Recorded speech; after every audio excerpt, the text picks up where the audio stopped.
Nashik IT company महिला लैंगिक अत्याचार आणि बळजबरी धर्मांतरण प्रकरणानंतर आणखी एक धक्कादायक तितकाच संतापजनक प्रकार समोर आलाय। पीडित मुलीने दिलेल्या तक्रारीनंतर नाशिकच्या पंचवटी पोलीस ठाण्यात या प्रकरणी गुन्हा दाखल करण्यात आलाय। तंजीर इनामदार असं गुन्हा दाखल करण्यात आलेल्या संशयित आरोपीचं नाव आहे।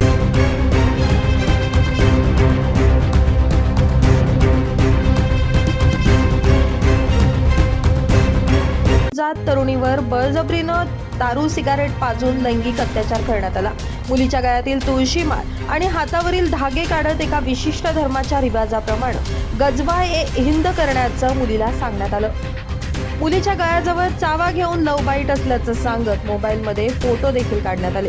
जानेवारी 2026 मध्ये मोबाईलमध्ये काढलेले फोटोज व्हायरल करण्याची धमकी देत बळजबरीनं तिला लॉजवरही नेण्यात आलं। अशा पद्धतीचं कृत्य आणखी काही मुलींसोबत संशयितानं केल्याचा संशय व्यक्त केला जातोय। नितीन चव्हाण, महाराष्ट्र 24 न्यूज, नाशिक।